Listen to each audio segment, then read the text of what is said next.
The Church of Rock. You've heard him play guitar in Paper Lace, the original Jukebox Heroes, the Stiffs, and of course the legendary Bay City Rollers. Let's say hi to Phil Hendricks. All right. Hey, from England. Nice to talk to you, Derek. Thanks for having me on the show. Of course. Earlier we talked just a few minutes ago, and I made the mistake of presuming Phil was in Edinburgh, but he schooled me very quickly. Yes, being associated with the Bay City Rollers nowadays doesn't automatically assume Scottishness. That's right, and that's what I did too, man. You called me out.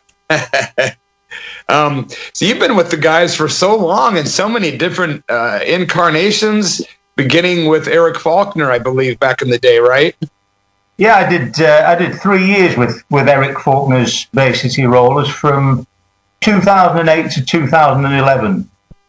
At which point I was offered the job with Les McEwen's band, and I switched.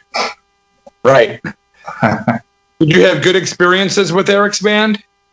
Yeah, it was good. We most of the work that we did was over in Germany. They do a lot of, well, they did do a lot of what they call oldie nights, which would feature 4 or 5 bands from the 70s era. But ultimately, it just wasn't working often enough to sustain a living. So when I was asked to join Les's band, and Les had far more work, I just had to make that decision and go with it. Yeah, makes sense. Are you still in touch with Eric today? I haven't spoken to Eric for about 9 or 10 years. Wow! But I believe he's been quite sick, and I hope he's mending. But he was suffering from encephalitis. Yeah, which has quite a long recovery period. Yeah, poor guy. I really do wish him the best and send many blessings his way. I hope he does recover fully from that. Yeah, me too. He's such a genius writer. I'm a big fan of some of the classics that he wrote, for the Rollers over the years. I mean, how can you not like those great Faulkner wood compositions, Well, he was, Eric's actually he's a very good musician. I mean, as an acoustic guitar picker, it was unbelievable. Maybe something that people didn't get to see or didn't come across via the Rollers, but he used to sit there with an acoustic guitar sometimes and just sit there and go, wow.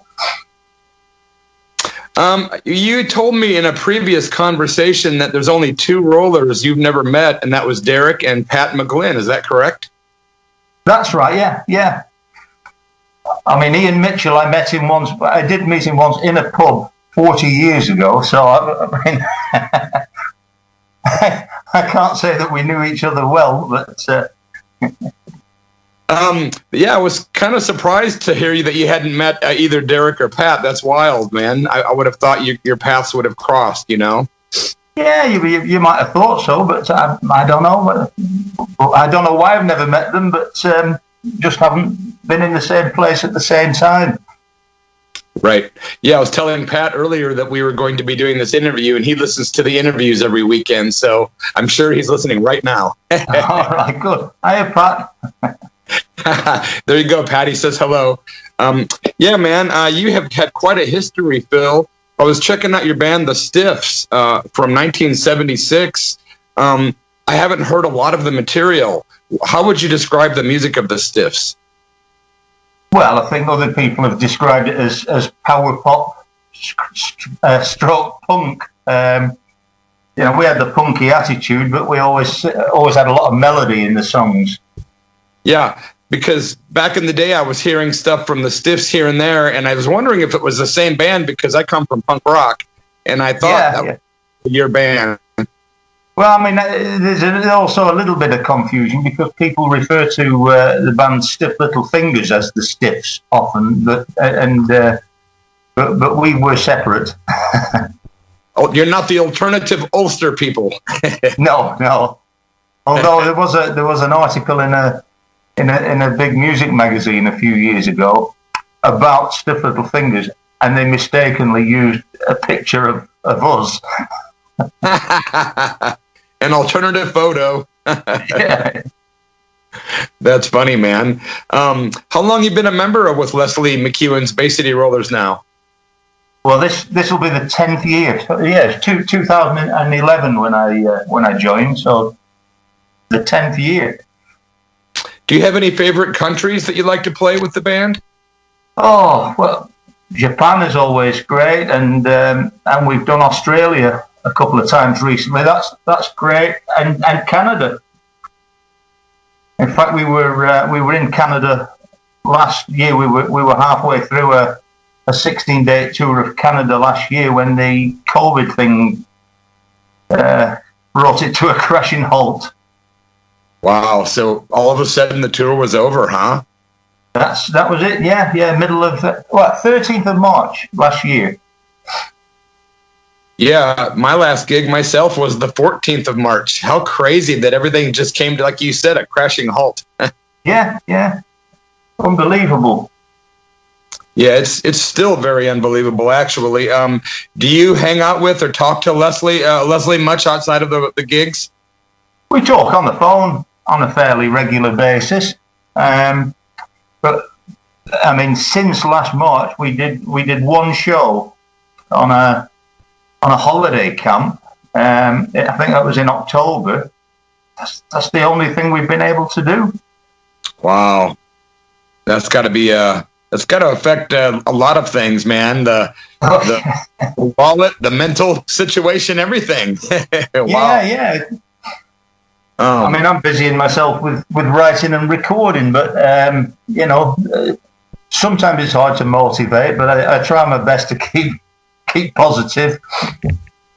There's no reason we can't go ahead and speak about your new album. You just talked about you keeping busy recording. Do you have a recording studio at your house? Is that where your new album was recorded? Yeah, pretty much the whole thing was done here. I've got it's nothing space age. I've got a 24-track digital setup. So I play most of the instruments myself and then swap a few files across the internet with drummers and, for example, Dan Guest, who was one of the Les McEwen Bay City Rollers drummers, he did some of the tracks on my album, but remotely he sent me the drum files and I incorporated them into the tracks here. Wow. Yeah, the album was very well recorded. You can tell that you really took your time. Radio Calling is the album, and I've played a couple of tunes on my radio shows. Are there any songs from that? I'm guessing that the answer is yes. Are there any songs from the album that are autobiographical? Oh, I don't know. I usually try to disguise whatever I'm thinking in a song and just try to write a story from a third party point of view, or just have a good old grumble. I mean, the title track, Radio Calling SOS, was me really having a dig at the corporate radio stations in this country who play the same stuff every day forever and don't give a lot of good artists a chance. Yeah, I was in corporate radio for many moons, and I wasn't really allowed much freedom. And I've been with community radio for about the last 7 years, and it's one of the last vestiges of free speech and free expression on radio. We are not owned by a corporate entity, so I'm very grateful to have the freedom to interview folks that I really look up to and that millions of others do, like yourself, So I'm very grateful to KSKQ Radio for allowing this. Well, that's great. I mean, it's it's great that people like yourself who are just enthusiasts of music are doing this. And I've heard a lot of independent radio over the last few months, and it's really encouraging the amount of people out there who are giving new music and underground music a chance. Yeah, Steve Mack, his show is incredibly popular, and he's community radio as well. It's like we're all on the international community. I really like Steve. I look up to him a lot. I think his show is incredible. And it's great that community radio is still out there. And I think during the pandemic, one of the better things that has happened is it has kind of brought a resurgence to the old school radio show, you know, the ones that are out there. Yeah, yeah. I mean, when I was a kid, we didn't have all these stations that we've got now. We had the main BBC stations, two stations, BBC Radio 1 and Radio 2, and then the BBC local stations, which tended to be gardening tips and local news stories. And we just had one guy on BBC Radio 1, a guy called John Peel, who was the only guy with the freedom to choose what he played, but they stuck him on at 10 o'clock at night. A legend. But then you find out years later that half of the kids in the country were listening to him. Yeah. So many bands discovered by John Peel. Man, God bless him. But now you've got people like yourself. There's lots of people have got that freedom now, which is great. It is great. It really is, man. If you're sitting home during lockdown, there's nothing better than listening to your favorite rockers talking or doing their music. It's awesome, you know. And lots of people like yourselves doing recordings, making new albums. How long did radio calling take you to start and then finish? From start to finish, probably 3.5 years, because I wasn't working on it 7 days a week. I wasn't even working towards an album at first, I suppose, because I was so busy touring with not just with Les McEwen's band, but other bands that I work with. So, you know, in between touring, you have to sort of rethink and regain the enthusiasm for recording in a few days spare. Are you still a member of the original Jukebox Heroes? Well, I was the last time we gigged, It was January 2020. We did a German tour, and we were scheduled to do on the January that's just passed, but it got to December, and the German COVID situation was no better than the English one, and they pulled the tour. Wow. I hope things rebound in a way that we can start doing shows again and seeing shows again in the next year or two. I hope so. I mean, I would have never dreamt that we'd be in a situation like this. Yeah, it is quite shocking. What else do you do with your time besides music? Do you have hobbies or things like that you do on the side? Well, I've got during the warmer months, I've got a big garden which keeps me busy, and I like to do a bit of walking. But music's my source of income, so I spend a lot of time working on it. Yeah, good, smart man. Do you write your lyrics or melodies first when you're composing a song, or is it different? Always a melody. Because I've got to have a melody running through my head for about 8 hours a day, and then that'll spark off some lyrical things. And I always try to have a chorus first, because without a chorus, your song ain't going anywhere. That's right. Smart thinking. And then having the chorus give you an indication as to what the song's got to be about. Right. Did you write? I know you did a great cover that you were telling me a story about. That was the Hoople song that never got used, or something like that. Yeah, there's a song called "Love Me Always," which was written by Overend Watts of Mott the Hoople. Now, Overend was a good friend of mine. He passed away in 2017, but he had this song, which had been written back in 74 or 75, but never used by Mott the Hoople, probably because it didn't suit their style anyway. But it had existed on a demo, and it finally surfaced on some album or other 7 or 8 years ago, the original demo version. and I just fell in love with the song and just wanted to. I just wanted to make it a little bit bigger and more polished and make it reach a wider audience. Yeah, great job on the album. I really enjoy it. Really good stuff. Radio Calling is the name of the album. I noticed you've been doing quite a bit of radio interviews. I've been checking out your Facebook feed and like, dang, Phil's all over the place. It's been quite hectic, because apart from writing and recording, I'm the record company, the publicist, the interviewee. So, I never realized how much was involved in trying to sell a record. That's cool. Is it doing pretty well? I see it's on different charts, have different positions here and there. Yeah, it's looking good. I mean, I don't think I'm retiring anytime soon, but to be serious, when I put the album out, I thought, oh, maybe it's something I can just sell a few copies at gigs.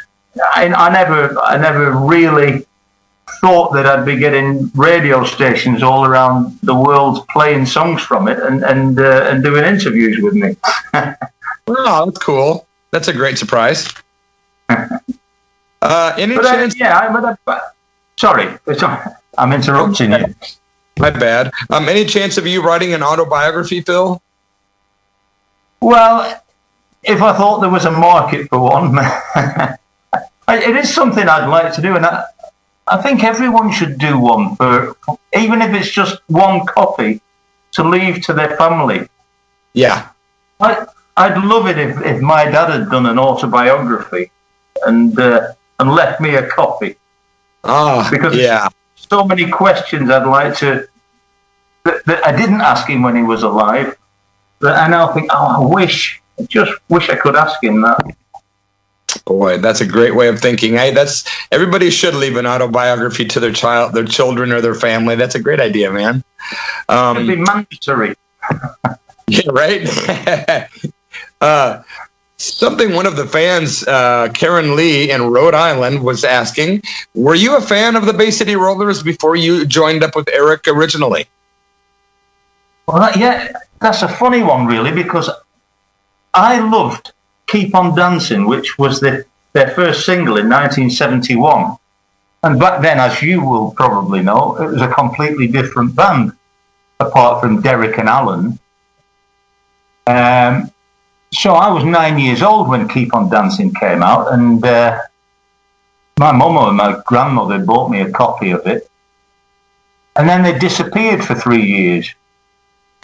So I'd seen this group on the TV, and the shame is that none of the original TV clips of the original lineup exist anymore. They've all been wiped. No. So they disappeared for 3 years, and then came back, and I remember thinking, this is not the same guys. Right. And I thought I'd been cheated. But I've got to say that I did secretly like. I love. I do Remember and Summer Love and Shang-a-Lang. Rock and Roll Love Letters are a favourite one of mine. But I probably wouldn't have admitted it to my school friends. Yeah, there was a lot of that going on. Well, in England, the Rollers were pretty strictly for the girls, and me being at an all boys school, everybody was walking around with a Deep Purple album under their arm or a Pink Floyd album. Led Zeppelin.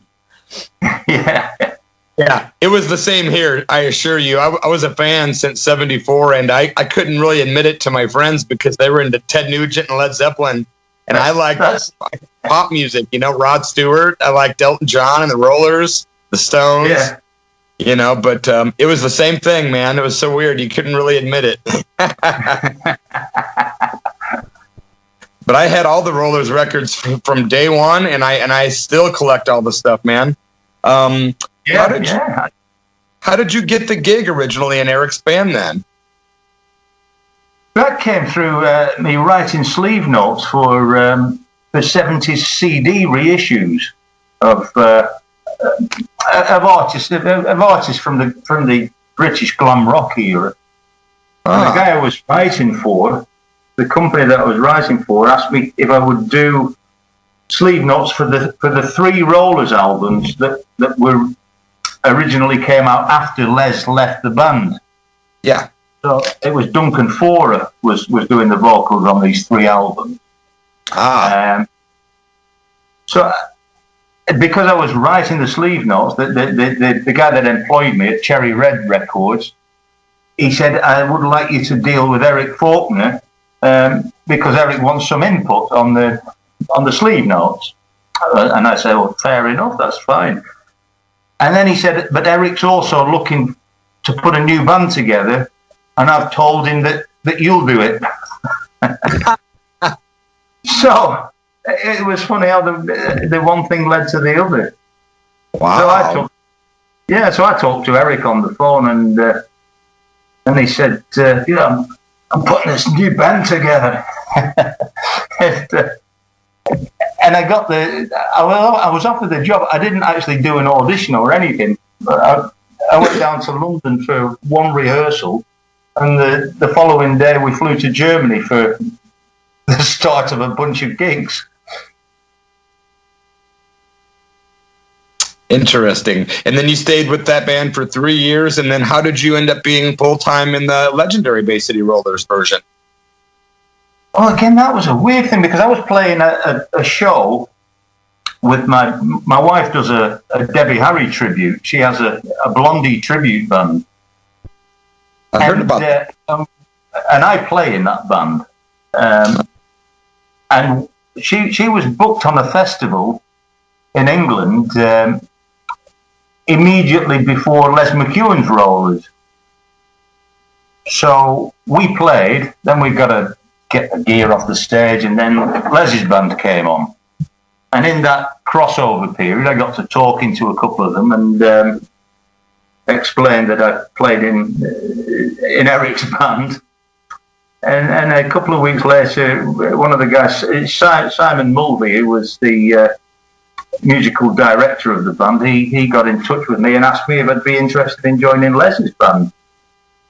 So it's a series of strange coincidences, really. Wow. One thing led to another, huh? Yeah. Is there anybody in the music world, living or dead, that if you could work with, that you would like to work with?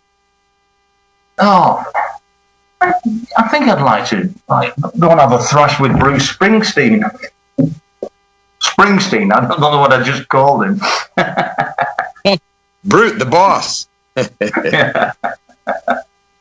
Yeah, just like that. I mean, when you see the guy live, he's just this crescendo of enthusiasm and energy, and I like to see that, and I would like to be part of it. Yeah, he's got a hell of a following too. Yeah. Are you still working with Phil? Let's see here. I got my notes here turned around. Phil Wright's version of Paper Lace. Are you still working with those guys? Well, yeah. Again, it's all been put on hold, but they've just released a new single track called Ragamuffin Man, which is a new version of an old song by Manfred Mann, and I think that's just come out this week. Wow. So that's yeah. I mean, it's a bit awkward because they've got to call it Original 70s Paper Lace because there's another band who owns the name but doesn't contain any original members. Wow. So it's a bit awkward when you know they've got two members of the original band, including the lead singer, and yet they're not allowed to use their own name. It is a trip, the music industry. I tell people all the time, if you don't know, boy, it's like a horror story sometimes behind the scenes, man. Whew. Absolutely. You know, you see this with a lot of the 70s bands. Is there are two factions who are usually at war with one another. Yes, there are very many. What was it like playing on the Bay City Rollers reunion tour with Alan and Les and Woody? I know there was good points, and I heard that there was some meltdowns and things. What was that?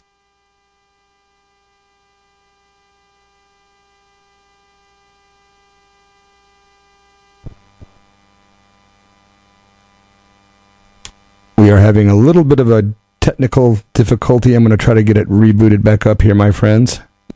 Phil, what's the best way to people, if they would like to get radio calling, what's the best way for them to... It's available on all those digital platforms, the iTunes and the Spotify's and the whatever, Deezer, Doozer. But I also did a CD reissue, which it's a little bit harder to find unless you track me down on social media, because that's where I advertise that. Which is not too hard to do. You're pretty visual out there, and you're pretty approachable, and you're one of the nicer guys I've encountered. That's not doesn't seem to be hung up on a lot of weird ego trips. So thank you. Well, thank you. Yeah, I won't be too hard to find. It's the spelling that usually sends people to the wrong place. Yeah, I made the mistake of spelling your name like Jimi Hendrix, and I'm like, oh, that's not it. I got schooled. One of your fans called me out real quick. Yeah. Well, I've had Kendricks and Hendrix, like the Jimmy spelling. It's Hendrix, HENDRIKS. Hey, one more question, Phil. Will the legendary Bay City Rollers be doing any gigs in the States if things get safe, or do you have any clue? I don't know. I haven't specifically heard it mentioned, but I know Les is working on stuff constantly. He's eager to get back on the road, and he's got quite a lot of stuff lined up for later in the year. But I haven't heard him specifically mention the States. Yeah, a lot of people were asking. I'm like, I have no idea, so I thought I would at least ask you. Yeah, well, the fact that I haven't heard it mentioned doesn't mean it's not under consideration. So, definitely, he doesn't run everything by me. Yeah, well, I understand. Well, Radio Calling is the new album. You're listening to a chat with Phil Hendricks, who is performing with the legendary Bay City Rollers. He's got his own solo material. He's with the band Paper Lace, the original Jukebox Heroes, and of course was with the Stiffs back in the 70s. Such a great legacy, man. Thanks for making the time for being on the show, my friend, and I wish you nothing but the best. Well, thank you, Derek. It's been a pleasure. Much appreciated. Yeah, you too, and I'll be looking forward to any other music you release down the road, and we'll keep playing cuts from your album on the almighty Church of Rock radio show. Fantastic. Thank you. You bet. Take care, Phil. All the best, Derek. Cheers. Thank you.